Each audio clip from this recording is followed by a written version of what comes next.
بسم اللہ الرحمن الرحیم۔ معزز ناظرین اکرامی، السلام علیکم۔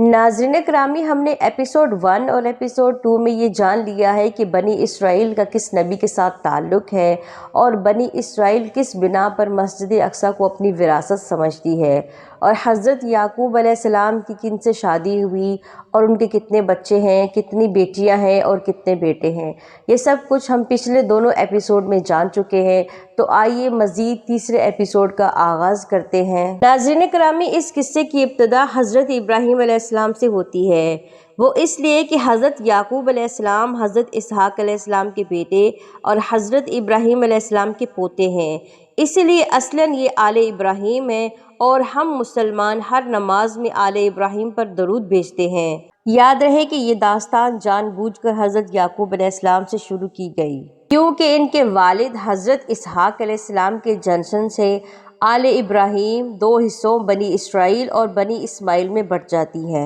اور یہی وہ نقطہ ہے جسے سمجھنے کی ضرورت ہے۔ ہمارے ہاں کچھ لوگ یہودیوں کو تو برا بھلا کہتے ہیں، لیکن یہ نہیں بتاتے کہ یہ ہے کون، بنی اسماعیل سے ان کا کیا رشتہ ہے۔ معزز ناظرین، ہر کوئی جانتا ہے کہ حضرت ابراہیم علیہ السلام کی 2 بیویاں تھیں۔ پہلی بیوی سارہ سے اولاد نہ ہونے پر آپ نے فرعون مصر کی بیٹی سیدنا ہاجرہ سے دوسری شادی کر لی،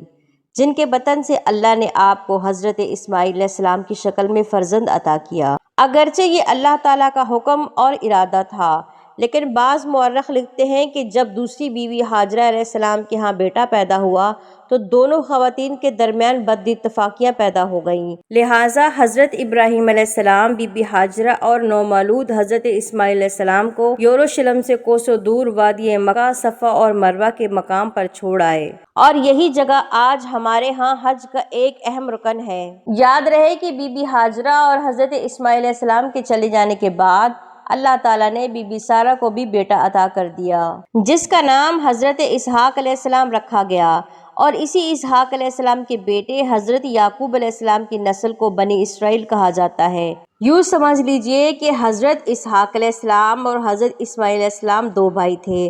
چھوٹے بھائی حضرت اسحاق علیہ السلام کی نسل جو فلسطین میں پلی بھلی، جسے بنی اسرائیل کہا جاتا ہے، جس میں حضرت دانیال علیہ السلام، حضرت یوسف علیہ السلام، حضرت ایوب علیہ السلام، حضرت داؤد علیہ السلام، حضرت الیاس علیہ السلام، حضرت سلیمان علیہ السلام، حضرت موسیٰ علیہ السلام اور حضرت عیسیٰ علیہ السلام جیسے اعلیٰ مرتبے کے انبیاء علیہ السلام نے جنم لیا، جبکہ بڑے بیٹے حضرت اسماعیل علیہ السلام کی اولاد سرزمین اعجاز موجودہ سعودی عرب کے وادی مکہ میں آل اسماعیل کے نام سے آگے بڑھی۔ اس طرح رشتے کے لحاظ سے بنی اسماعیل اور بنی اسرائیل آپس میں کزن ہیں، یعنی کہ سگے چچا زاد بھائی ہیں، اور اسی بنی اسماعیل کی ایک قبیلہ قریش کی شاخ بنی ہاشم میں خاتم النبیین حضرت محمد مصطفیٰ صلی اللہ علیہ وآلہ وسلم کا جنم ہوا۔ معزز ناظرین کرامی، یہ ساری کہانی بیان کرنے کا مقصد یہ تھا کہ آپ کو بنی اسرائیل اور بنی اسماعیل کے بارے میں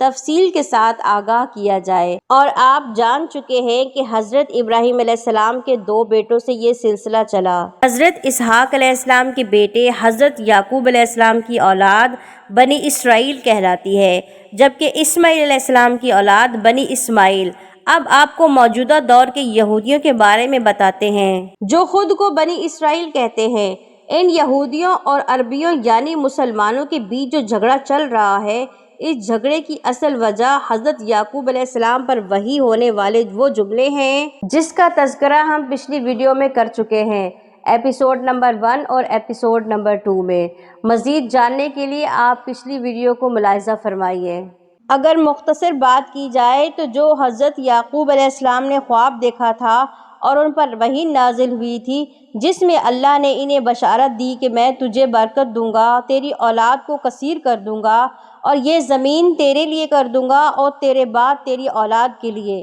معزز ناظرین، اسی خدائی وعدے کی روایت کو لیے یہودی یا بنی اسرائیل یہ دعویٰ لیے گھوم رہے ہیں کہ اللہ نے تو ہمارے دادا یعقوب علیہ السلام کو بن اسحاق علیہ السلام سے برکت کا عہد کیا تھا، لہٰذا بنی اسرائیل سے باہر بالخصوص بنی اسماعیل سے کیسے کوئی نبی آ سکتا ہے؟ اور یہ زمین یعنی کہ فلسطین تو اس وقت سے ہمارے نام ہبہ کر دی گئی تھی، لہٰذا ہم بنی اسماعیل کے نبی یعنی حضرت محمد مصطفیٰ صلی اللہ علیہ وآلہ وسلم کو نہیں مانتے اور نہ ہی فلسطین کو چھوڑنے پر تیار ہیں، کیونکہ یہ ہمارے دادا حضرت یعقوب علیہ السلام کو اللہ نے خود عطا کی ہے۔ معزز ناظرین، آپ کی آگاہی کے لیے آپ کو یہ بھی بتاتے چلیں کہ بنی اسرائیل یعنی یہودی حضرت اسماعیل علیہ السلام کی والدہ بی بی ہاجرہ علیہ السلام کو لونڈی کا درجہ دیتے ہیں۔ اسرائیلی لٹریچر کے مطابق فرعونی مصر نے ان کے پردادا حضرت ابراہیم علیہ السلام کو لونڈی عطا کی تھی، اور لونڈی کبھی مالکن یعنی سارہ والدہ اسحاق علیہ السلام کی ہم مرتبہ نہیں ہو سکتی۔ ان کا اپنی کتابوں میں یہ بات لکھوانے کا مقصد یہ تھا کہ اسماعیل علیہ السلام کو لونڈی کا بیٹا ظاہر کر کے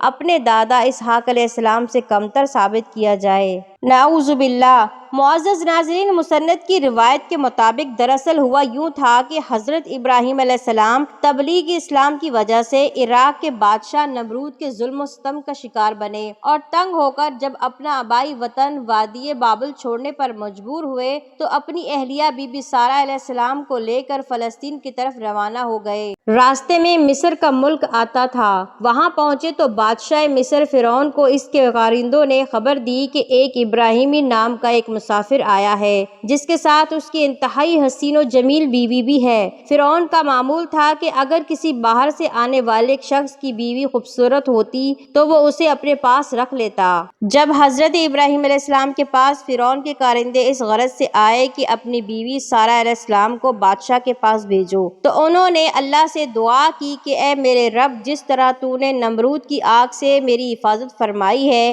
اسی طرح بادشاہ کی بری نیت سے میری پاک باز بیوی سارہ کو بھی محفوظ رکھنا۔ چونکہ آپ بے بس اور اکیلے تھے، لہٰذا بے بسی کی حالت میں آپ نے اپنی بیوی سارہ علیہ السلام کو فرعون کے دربار میں روانہ کر دیا۔ جب پیغمبر خدا کی بیوی فرعون کے سامنے گئی تو وہ ان کی حسن و جمال کو دیکھ کر دیوانہ ہو گیا اور خراب نیت سے ان کی طرف بڑھنے لگا۔ یہ دیکھ کر بی بی سارہ علیہ السلام نے نماز پڑھنا شروع کر دی اور اللہ سے دعا کی کہ اے اللہ پاک، میں نے اپنے خاوند کے سوا کسی مرد کو نہیں دیکھا، مجھے فرعون کے غلط ارادے سے محفوظ رکھنا۔ جب نماز سے فارغ ہوئی تو فرعون نے پھر ہاتھ بڑھایا، لیکن اس دوران اسے عذاب الہی نے پکڑ لیا۔